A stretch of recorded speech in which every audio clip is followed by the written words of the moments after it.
If love is what you need, love is what Z got.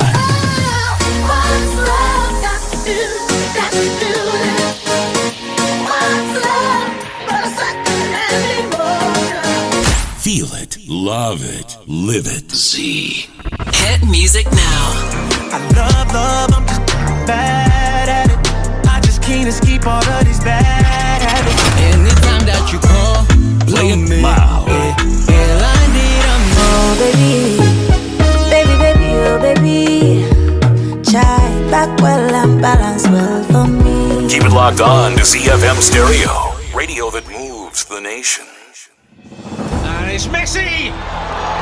It is the cleanest of clean finishers from the best on the planet. It's time for the biggest sports stories. Liverpool, the champions of Europe, are top of the world. The biggest interviews. That such a great spectacle is ruined by such thuggish behavior. And all the analysis right here. He's the one player that has the arrogance to think that he can play in any stadium in the world and any pitch in the world in front of any player in the world and take them on. Every weekday, it's my sport, it's your sport. It's ZiFM Sport. Let's join the team for the biggest show in the world of sport on ZiFM Stereo. My station, your station. It's a very good evening, Zimbabwe. Welcome to ZiFM Sport on a Wednesday, Wacky Wednesday. We got a bit of music for you, our power play up top, and then the play of the day, smack bang in the middle of the show. But in between all that, we're going to be keeping you updated with what's happening in the world of sport, local as well as international. And the team to do that is Barry Manandi, Christine Midzi, myself, Mike Madoda, and our producer is Sean Tafirinyika. What can you expect today on the home front? Zimbabwe under-20 coach Tonderai Ndiraya is confident and believes his young warriors will compete well at the COSAFA Under-20 Championships at the Nelson Mandela Bay Stadium in South Africa next week. In international sport, Australia's Steve Smith has sent an ominous warning to India that his game has finally clicked and he was ready to justify his ranking as the world's top test batsman.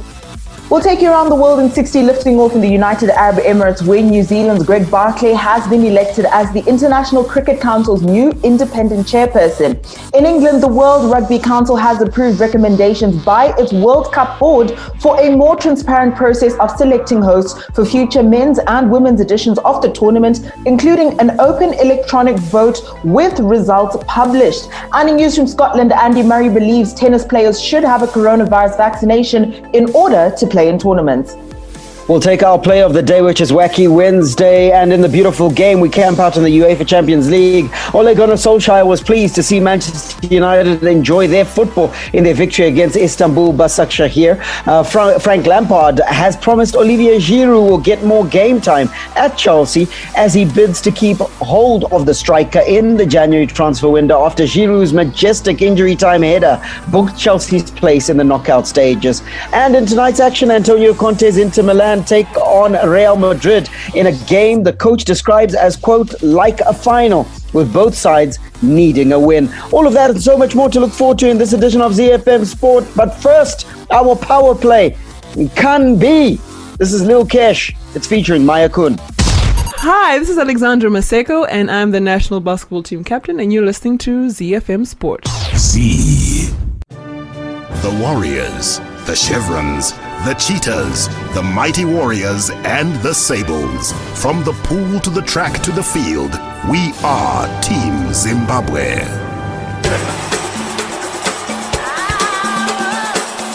The Home Front. Local sports news and analysis. Let's get on with the show. Plenty to get through. But before we do that, just a reminder that we are on social media. If you do happen to miss the show on any given day, nip over to our YouTube channel, ZiFM Sport, and you'll be able to listen in at your own time and at your leisure. If you want to send in an opinion, a thought, a view of what's happening in the world of sport, do so on Twitter at ZiFM Sport. Even in our individual capacities, we'll be willing to entertain you and have a bit of a discussion at Barry Menandi, at Christine Midzi, at Sean Tafirinika, at Gazaman14 for Alois Munjira, and myself at Mike Madoda. Now, the news from Zimbabwe on the home front is that the under-20 coach, Tonderai Ndiraya, is confident and believes that his young warriors will compete well at the COSAFA under-20 championships at the Nelson Mandela Bay Stadium in South Africa next week. The tournament serves as the zonal qualifiers for next year's under-20 Africa Cup of Nations, with 2 teams who reach the final earning places at the continental finals. Zimbabwe are in Group A alongside host South Africa and meet Amajita in the opening match. They'll then play Mozambique and Lesotho in the other group matches. Tonderai Ndiraya is confident. Barry, you've been running your eye over the under-20s as they've been preparing at the home of Golden Eagles Football Club, the Eagles Nest at Ellis Roberts. Tell us what you have made of the team and the preparations thus far. Yeah, look, in truth, this is the team that has probably been given the best amount of preparations, and that's basing it on the Young Mighty Warriors, the Young Warriors, the under-17 team, and then, of course, these under-20s. The under-20s have been given a decent amount of time to prepare. They've got in excess of 10 days that they're going to have to spend together and understand what the coach wants. Is the class, the talent, the ability there? I would say yes. We've seen quite a bit. There are some really class players who should actually be knocking on the door of the senior team altogether. A player like Munashe Garanganga from Ubuntu in South Africa. He's got the size, he's got the stature, the stability as a central defender. He's certainly one to get excited about. So I can understand where Tonderai Ndiraya is getting his confidence from. They've played a couple of friendlies against some teams locally, and they haven't been blown away. So I think that's a cause for excitement. Chris, just running through the players that are in that provisional squad that's being prepared by Tonderai Ndiraya. Yes, we'll get, of course, 1 or 2 players like Barry has mentioned, Munashe Garanganga, who's at Ubuntu in South Africa. You'll get Munashe Katondo, who's in Ngezi Platinum Stars here in Zimbabwe. A few players, a splattering of players, mostly Ngezi Platinum Stars and Bulawayo Chiefs, etc. But the majority of them are from academies. Does it concern you that players at this age, when they're sort of like 17, 18, 19, are not yet affiliated to our local premiership teams, are not yet playing competitive football? Because if you take a look at globally, a player when he's 18, 19 is on the cusp of a professional career. It's definitely concerning because, like you said, that global standard kind of indicates to us that by the time a player is 17, 18, 19 years old, a number of them are actually going into these first teams and they're performing well. By the time they're now in their early 20s, they're firmly in these first teams, they've cemented themselves, and then there's growth and progression from there. So for us, where we're looking at our under 20s and they're still within those kind of development type of academies, it's a little bit problematic from the perspective that for our PSL itself, these selections, how are they being made? Is there consideration of these young players? We need them to be having that platform, to be playing, for example, within the PSL, and that gives them a greater level of competition. But at the moment, they're still playing in these academies, and that doesn't necessarily expose them at that age to the level of competition that they'll be facing when they go into competitions on the continent. The main challenge being, Mike, that to add to what Chris is saying, is that in Zimbabwe, if you are representing an academy, you're not playing. Because there's no competitive league for academies in this country. There's no reserve team league either.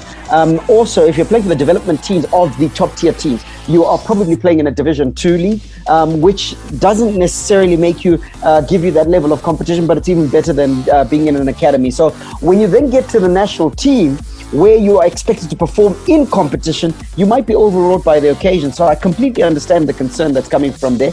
And the hope is that we can get, unfortunately, there are only 18 players who are going to travel. We can get 18 players that are used to competition, worthy of playing in the national team.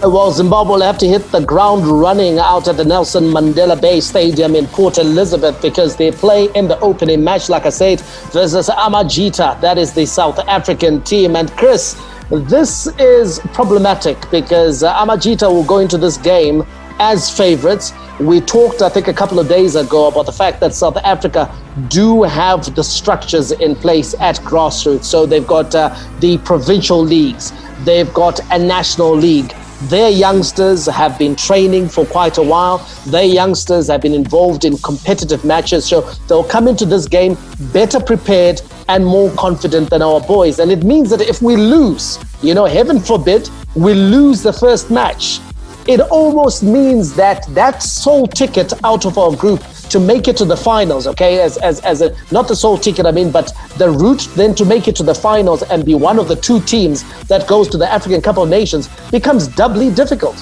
It becomes doubly difficult, especially because of that first match against South Africa. Like you said, these are well-established teams. These are teams that are this is a team that's going to be used to competition. The players are used to competition. There's a lot more playing action that happens for this particular team, and our team doesn't necessarily have that. And also, I think this is a team that's almost, it's under construction. It's going into this competition, and that might affect their confidence if you start off on the back foot in this competition. For a number of these players, this is the first time they'll be competing on a stage this large. So it's a little bit daunting, but hopefully the team has been well prepared to be able to go onto this stage and not necessarily get overawed by the occasion.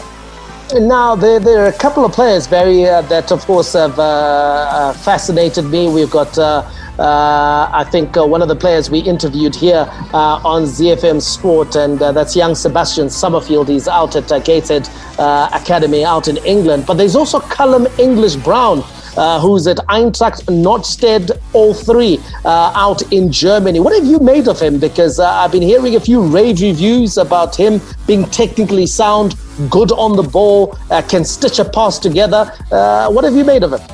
Yeah, look, Callum English-Brown is a player we've all tracked since he played for the under-17 team, and he looked good on the ball, but at that time the criticism was that he was a bit lightweight. And now what I can say is that Germany has been good for him because he's now strong on the ball, he's able to defend himself, he can get into the physical stuff as well, and also has a well-timed tackle. So far it looks like Tonderai Ndiraya wants to work him with Donald Mukunga of Harare City in that central midfield pairing, and it looks like it's working, especially with an outlet like Tapio Mandinyenya of Aces Youth Academy, who's a very proficient striker, good target man. If they can hit him early, look, there'll be lots to get excited about. But Callum English-Brown looks like a real prospect, a real player, very technically sound. Our wingers are a bit of a problem, though. I'm hoping that Tawanda Buno of Golden Eagles gets a run, because the wide men aren't delivering enough quality. Absolutely. Just a reminder, Group A, South Africa, Zimbabwe, Mozambique and Lesotho. Group B is Zambia, Namibia, Malawi and the Comoros Islands. And Group C is Angola, Eswatini and Botswana. Top teams and the best runner-up qualify for the semi-finals. Hi, I'm Warriors coach Zdravko Logarušić, and you are listening to ZiFM Sport. Sports with a difference. Z. Our local sports news roundup starts with golf, where Zimbabwe's professional golfers Scott Vincent and Ben Follett-Smith are now targeting this week's Alfred Dunhill Championship. The tournament tees off tomorrow at Leopard Creek Golf Resort in South Africa. The two players are coming from making the cut at the recently held Joburg Open at Rand Park Golf Club, which ended on Sunday. The 21st edition of the Alfred Dunhill Championship marks the second tournament in a row to be co-sanctioned by the European Tour and the Sunshine Tour. On to hockey news. Following a couple of training sessions, under-21 women's hockey coach Tonderai Ndiraya is pleased with the progress the players have made. The under-21 men's and women's squads are preparing for the Junior World Cup qualifiers in March next year. The junior sides had their first sessions over the weekend, with the women's side meeting on Saturday and Sunday at St. John's College under the guidance of Ndiraya. Let's wrap it up with the athletics news, where Olympic hopeful Fortunate Chidzivo says she is excited to be back in training. She was forced to put her preparations on hold due to a hip injury she picked in her last competition in October. Chidzivo shifted her training base back to Cape Town, South Africa earlier this month, where she is now working with coach Chris Brewer. She had hoped to resume training as soon as she got back to South Africa, but they had to delay the program as she needed to recover first. How is it, guys? Elvis Nicolau Pomba Moyo, WPF. This is the bomb. All Africa heavyweight champion 2-time. You are listening to ZiFM Sport. Local music on your station of choice.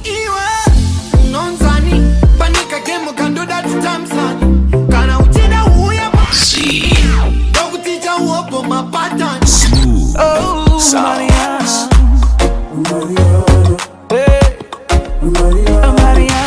One station, 24/7.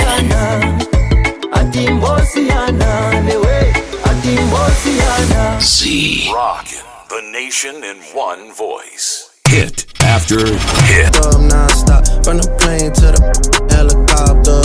24/7. Classy, bougie, ratchet, sassy, moody, nasty. Turn it up. Hi, this is Mike Mandel, and you can catch me and the team for all the latest breaking news out of the world of sport, local as well as international, on your favorite station, my station, your station, ZiFM. We are Z-Team on ZiFM Sport. Z. From the front of the grid to the back of the net, it's ZiFM Sport. International Sports News Roundup, where the world comes out to play.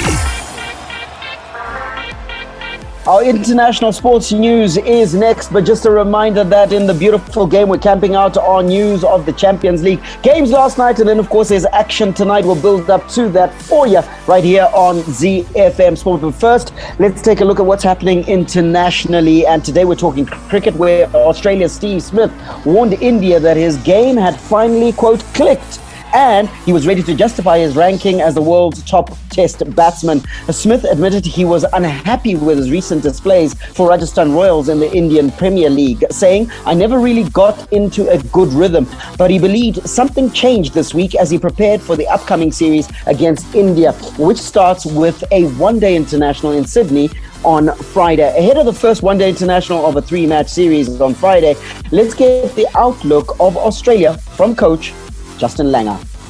What we did learn, and we've talked about in our foundation for one-day cricket going forward, we really like that extra bowling option. In England, we had Mitch Marsh, Marcus Stoinis and Glenn Maxwell being able to get us at least 10 overs. So, and we like that combination, the extra all-rounder, I guess. Obviously, Stevie will come straight back in, and we'll just then, there's some headaches, but they're good headaches. It's like there's a lot of talk about selection. There's always lots to talk about selection. They give you a few headaches, but I promise they're really good headaches to have. We've got great depth at the moment in Australian cricket. There's lots of competition in Australian cricket at the moment. It's exactly how we want it. Keep the guys in the first 11 on their toes. Keep the guys just outside banging so hard to get an opportunity. So they're good headaches to have, and I'm sure we'll come up with the right combination come Friday and beyond. We've got Cam Green and Moses Henriques here as direct replacements for Mitch Marsh, both at different ends of their career. Moses very, very experienced. He's in great form. Deserves his opportunity to be back in the team on performance. And then you got Cam Green, the youngster, 21 years old. Huge potential. He's bowled the last two Shield games for Western Australia.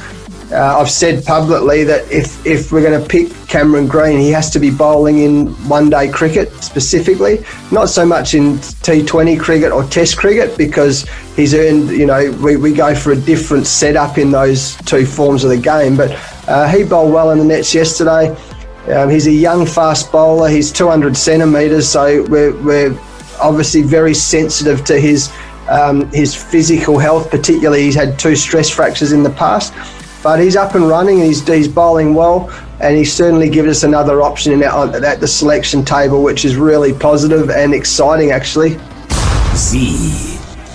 So the schedule for the one-day international is quite simple. Friday is the first, and then on Sunday they take the second one-day international. Then next Wednesday in Canberra, they'll have the third one-day international. The two first ones are both in Sydney. And Mike, it is certainly an ominous sign when Steve Smith is in good touch, because this is a batsman who can take the game to the opposition. Oh yes, Barry. I mean, Steve Smith, undoubtedly the best batsman when it comes to Test cricket, where he averages at least 10 more than the likes of Virat Kohli. In one-day international cricket and T20 cricket, he hasn't exactly dominated in the same manner as he has in Test cricket. So this is a wonderful opportunity for him to actually show that he is as good in one-day international cricket as he is in Test cricket. He still averages about 42 in one-day international cricket, which is still a great average and still one of the best out there. But the likes of Virat Kohli, the likes of Kane Williamson, the likes of Babar Azam, I think will be rated as better batsmen in the one-day international arena. But Steve Smith in this series versus India, being played in Australian conditions, you know, you got 2 games in Sydney at the SCG, then you got 1 game in Canberra. He is playing in familiar conditions, conditions that he's well used to. Spin isn't that much a factor as it is on the subcontinent, so he could cash in. He could cash in indeed, and this is a boy who absolutely loves to bat. And the one thing that I think the COVID-induced stoppage of sport has assisted us to get, Chris, is the fact that when sport has come back, we've come back with almost full-strength teams, meaning that a series like this, we are seeing the best of the best, barring 1 or 2 missing players. But in truth, you're getting probably the best lineups that you can probably get. Definitely. So what the COVID lockdown, like you said, did was that all of the players that we would have wanted to see in some of these series, they're now available. For example, in this series, we're only going to be missing Rohit Sharma in terms of big name players. So when you have that, you have 2 teams that are at full strength. You know that it's going to be a really, really good ding-dong affair of cricket, as you would put it. Yeah, ding-dong affair. But Mike, you mentioned Australian conditions earlier, and the Australian conditions, yes, will suit Steve Smith, but will also suit the Australian pace attack, which is salivating. Yeah, absolutely. Good players, Barry. Their vice-captain, Pat Cummins. You got the likes of Mitchell Starc, Josh Hazlewood. When you talk about a pace bowling partnership or trio, that is the best in the world right there. Very good. But the Indians themselves, Barry, have come along in leaps and bounds over the last decade. They no longer wilt at the prospect of facing pace bowling. They're getting better at it. They themselves are producing some really good pace bowlers. The likes of Jasprit Bumrah are good bowlers as well. And so they're now getting more and more used to playing in these sort of conditions. So they would not shirk the Indian batsmen, but the likes of Mitchell Starc and Josh Hazlewood and Pat Cummins, if they get ahead of steam, they're very difficult to stop, because sometimes cricket, especially pace bowling, can be a momentum type game. A momentum type game, and you've got to perform in all 3 facets of the game, with the ball, with bat, and of course in the field. Australia very formidable in all those 3 facets. India themselves are no shrinking violets. Like Mike points out, Chris, they've got Jasprit Bumrah, and then they've got other bowlers that can also come and perform with the leather. And their coach, Ravi Shastri, is actually saying that he's not too daunted by the fact that these are Australian conditions. He feels that he can bring it to the Australian batsmen. And you would take a look at their performances, I think, since the end of lockdown, since cricket has resumed. And you can definitely say that just taking a look at those performances, there's definitely no reason why they wouldn't be able to bring it to Australia, especially on Australia's home ground. I think to some extent they'd also be relatively comfortable there. And also, if he's got a full strength team that he's going to be putting up, he knows that these are certain players that he can rely on, and they're definitely not going to be shrinking violets at all. Indeed. Mikey, what your thoughts on how this plays out? I know the shorter format of the game is not your favorite when they put on the colours. You prefer that they are in their whites and are running out for Test cricket. But certainly a one-day international series still keeps a cricket fan like yourself salivating, hoping that it's going to be exciting. How does this play out in a 3-match series, in your view? I don't mind one-day international cricket, Barry. It's T20 that I think is absolute rubbish. That is bubblegum cricket. It's just a commercial.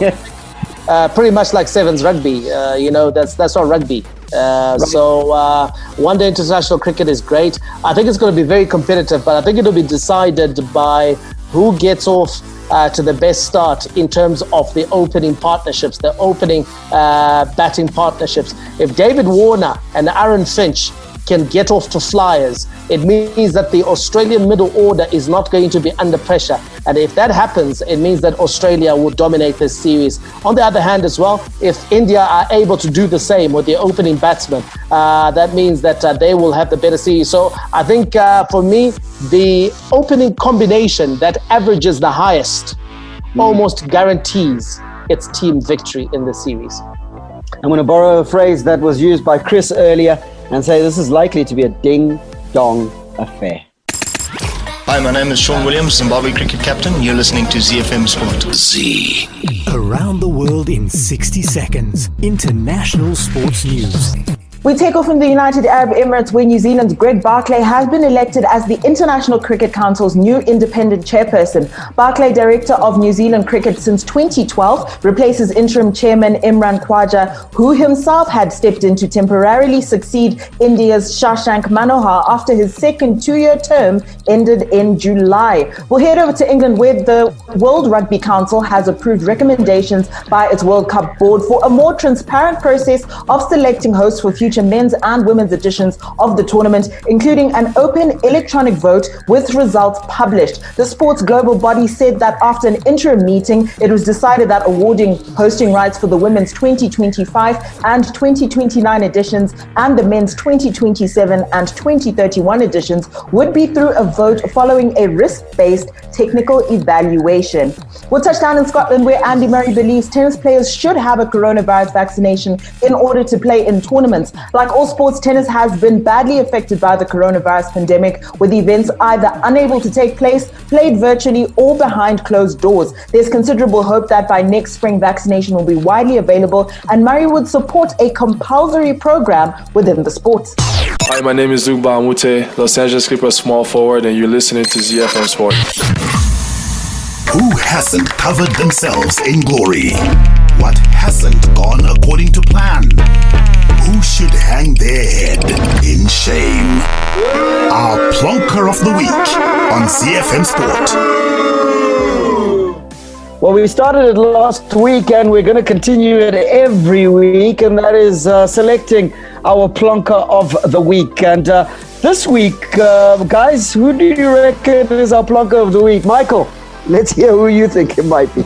I am going to go with Nicola Pepe of Arsenal. And there's a reason why, Barry. Nicola Pepe has had a distinctly underwhelming Arsenal career. Bought for £75 million. I mean, this is a record amount spent by Arsenal. Came in with a lot of promise, but he has under-delivered at Arsenal. Now, the last 2 weeks, he's spent them bleating about the lack of opportunities, that he wanted game time, he needed to be in the starting lineup. What does Mikel Arteta do? He gets him into the starting lineup, but what does Pepe do? He gets himself sent off. You know, it was a terrible red card, Barry. Put his head in the face of an opponent, and you get sent off. So what was the fuss all about? Why did you want to play if you can't stay on the pitch? And Chris, you can't argue with that, because in truth, had it not been for Leeds' wastefulness in front of goal, that game would have ended with Arsenal on the sharp end of an absolute hiding. It ended 0-0, but surely Nicola Pepe has got to carry the can. He's definitely got to carry the can. Arsenal was lucky to get out of that with 0-0, but it's sad that he's been wanting an opportunity and squanders it quite completely and compromises the entire team's performance in the process. Arsenal fans, our plonker of the week, Nicola Pepe. Who hasn't covered themselves in glory? What hasn't gone according to plan? Who should hang their head in shame? Our plonker of the week on ZiFM Sport. Hi, I'm Clemens Matau, chicken in midfielder. You're listening to ZiFM Sport. The big leagues, the big teams, the big players. The beautiful game on ZiFM Sport.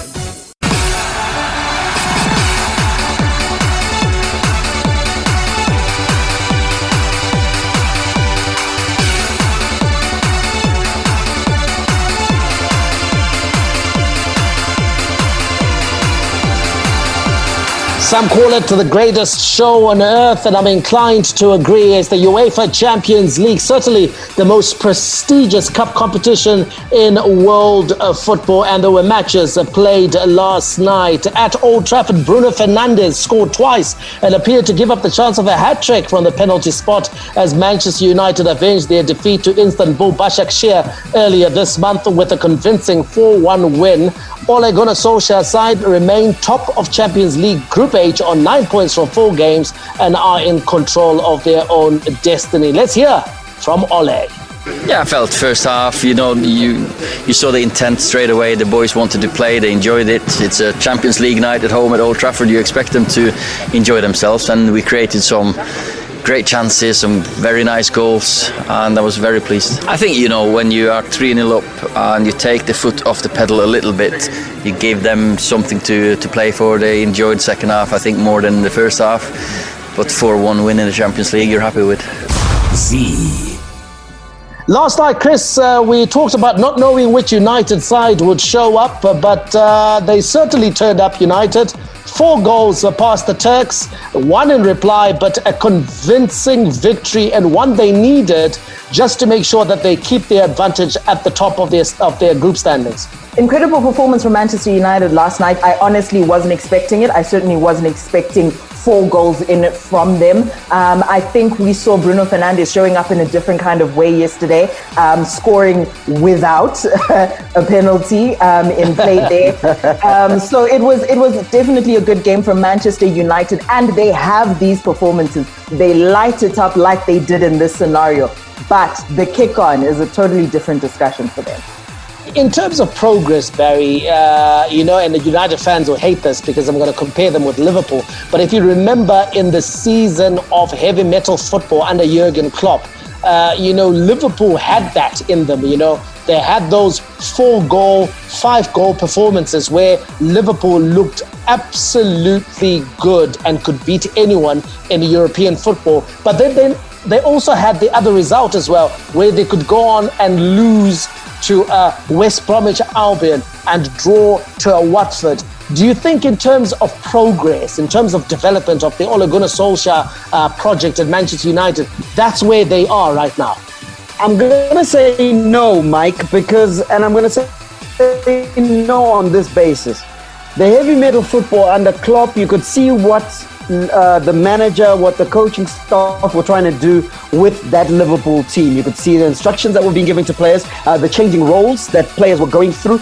We saw a rising up of Jordan Henderson into the player he's become today. And so you could see there was a direction, a defined way that the players needed to play. And it was mistakes. It was a bad application that caused the results to be so topsy-turvy. In this instance, you can't see where Ole Gunnar Solskjaer, where he wants to take this team, where Manchester United is actually going, what's their style, what's their system, what they are actually doing. And that's where I think the frustration of world football, and more particularly Manchester United fans, is coming from with Ole Gunnar Solskjaer's Manchester United. If they were to play like they played last night every single week, then would know this is the way. But in truth, another Manchester United is going to show up that plays a completely different way, that wants to do different things, and we don't know where this thing is going.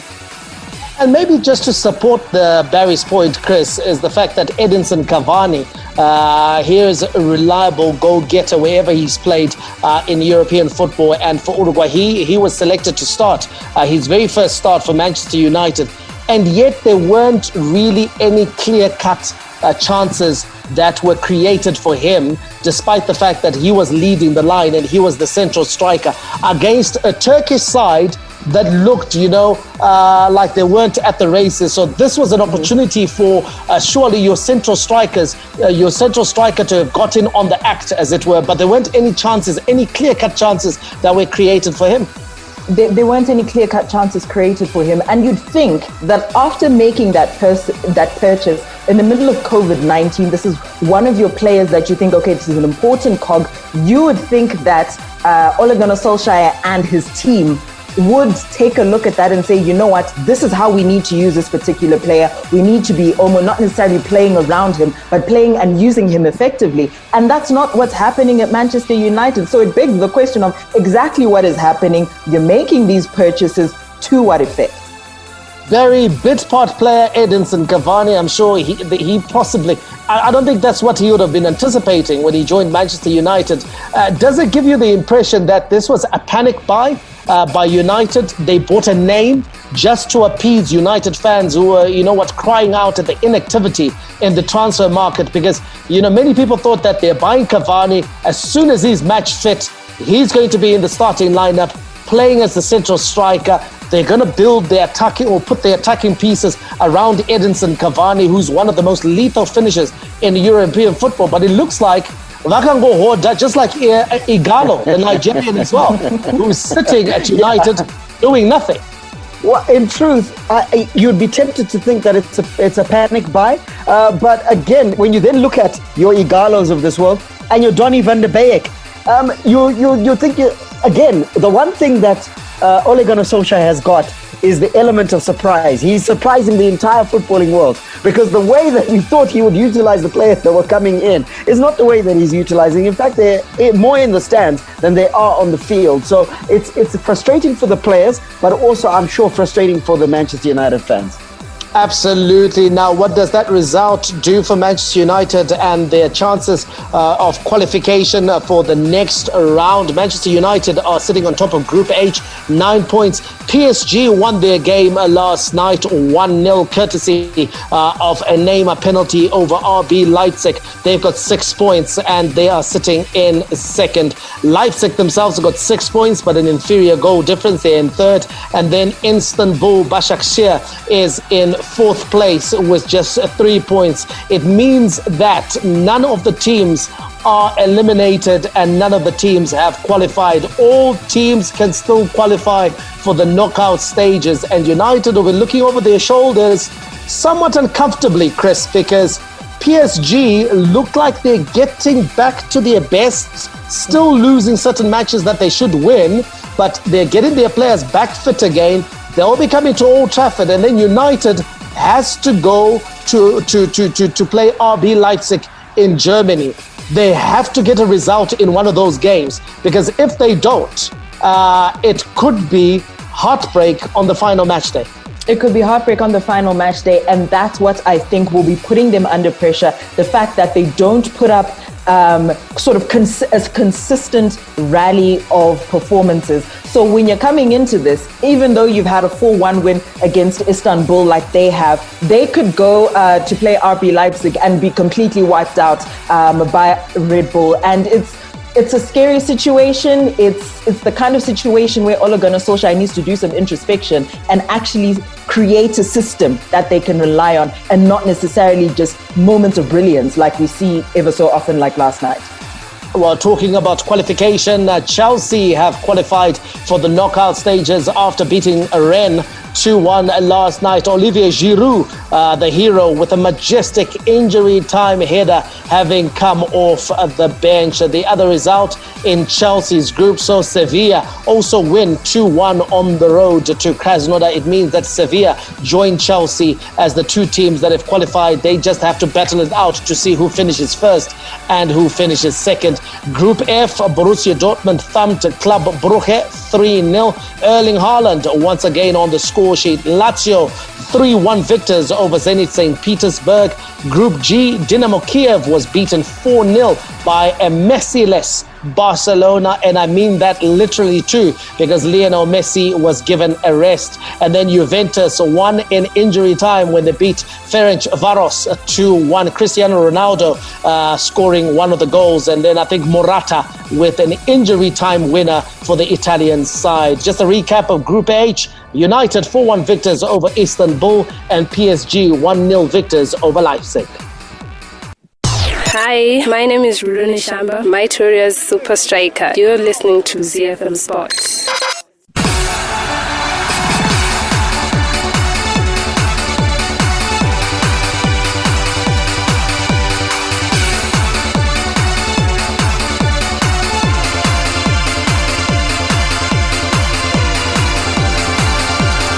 There's Champions League action on tonight. Atletico Madrid host Lokomotiv Moscow, while Bayern Munich take on Red Bull Salzburg. In Group B, it's Borussia Mönchengladbach who take on Shakhtar Donetsk, while Inter Milan take on Real Madrid. We're going to talk about that game just now. In Group C, Olympiacos take on Man City, while Marseille host Porto. And then in Group D, it's Ajax versus Midtjylland, and Liverpool take on Atalanta at Anfield. But it's that game that we talked about earlier, where two behemoths of the European game collide at the San Siro. Inter Milan welcoming Real Madrid. Both clubs having endured underwhelming starts in their Group B quest, and rather incredibly sit outside the top two at the midway point. Now, Antonio Conte describes the game as a final, with both sides needing a win. Sicuramente per noi rappresenta. For us, it is like a final. With a loss against Real Madrid and 2 draws, we have no choice other than to win. It is going to be a very difficult game. We all know what kind of team Real Madrid are. We know their importance and their history in this competition, especially recently. Now, Chris, last time out, we witnessed a 5-goal thriller with Real Madrid eventually prevailing courtesy of a Rodrigo winning goal. It ended 3-2 in favor of Real Madrid. Now, at the San Siro, Inter Milan want to right those wrongs and ensure that they come away with all 3 points regardless of the scoreline. And I'm sure they won't want a 5-goal thriller. They'll just want to ensure that all 3 points are secure, especially given that they're sitting at the bottom of the log with just 2 points, 2 adrift of Real Madrid, who are in third, remarkably. Definitely. This is not about the big scoreline. It's not about the pretty football. This is definitely about wanting to be effective and wanting to get those 3 points. They're coming against a Real Madrid side like them has been stuttering. So Inter Milan want to be as clinical as possible, get the 3 points and move on. They're sitting right at the bottom of the group, like you said, and that itself presents its own pressure. So they want to be able to somewhat salvage the situation, and this is the opportunity to do it, is to go up against this side and hopefully walk away with the 3 points. The thing about it, Barry, is that Sergio Ramos is missing and he's not going to be available to Real Madrid for at least another 2 or 3 weeks. And we have seen Real Madrid when they are leaderless at the back. When Sergio Ramos doesn't play, Real Madrid are defensively vulnerable and they lack that organization and that ability at the back. So this is a wonderful opportunity for an Inter Milan side who will be cock-a-hoop after that remontada versus Torino, where they came from the dead to win the game 4-2.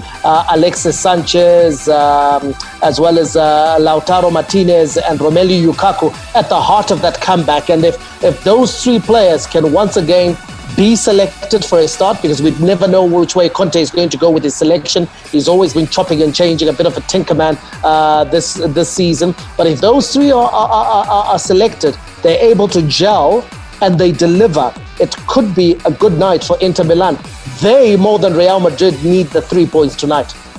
They certainly do, Chris. And listen, I know a bully when I see one, and there's no bigger bully than Romelu Lukaku, because my God, he is a powerhouse on his day, especially given the instance whereby the thing about Sergio Ramos, who's going to be missing, is that he is able to scrap when he needs to. Now, when you meet a bully like Romelu Lukaku, you have to have that dark side about you. That Real Madrid defense is going to miss that against a team that they sorely needed. Romelu Lukaku is definitely a bully, and he's a bully that Inter Milan will need, like now, where they just desperately need to get this win. He's been effective, whether you take a look at their Champions League performances, where they've done well. If you take a look at Serie A performances, where they've done well, it's been because Romelu Lukaku is scoring goals, he's providing assists as well. And where you have a defensively weakened Real Madrid, you're going to think that he's going to be able to score those goals much easier for Inter Milan. So definitely a bully. And tonight, those skills are going to be coming into effect quite significantly. They will come into sharp contrast this evening, at least we hope so. If they give us a 5-goal thriller like they did last night, I don't think any of the neutrals will be complaining. But I'll tell you what, Inter Milan fans will just want, even by half a goal, 3 points. Champions League action wraps up our show today. We'll be back tomorrow for our 30-minute edition on a Thursday, Throwback Thursday. So don't miss that one. For now, may God richly bless you. That's my story, and I'm sticking to it. Manandi, out. And it's Messi! It is the cleanest of clean finishes from the best on the planet. The biggest sports stories. Liverpool, the champions of Europe, are top of the world. The biggest interviews. That such a great spectacle is ruined by such thuggish behavior. And all the analysis right here. He's the one player that has the arrogance to think that he can play in any stadium in the world and any pitch in the world in front of any player in the world and take them on. Every weekday, it's my sport, it's your sport. It's ZiFM Sport on ZiFM Stereo. My station, your station. Local music on your station of choice.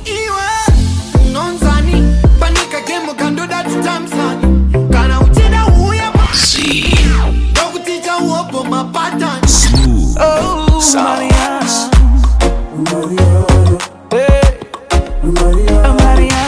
One station, 24/7. Z. Rockin' the nation in one voice. Z.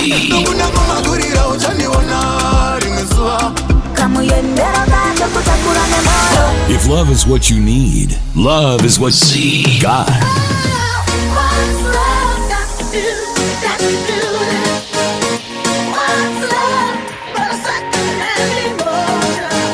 Feel it, love it, live it, Z.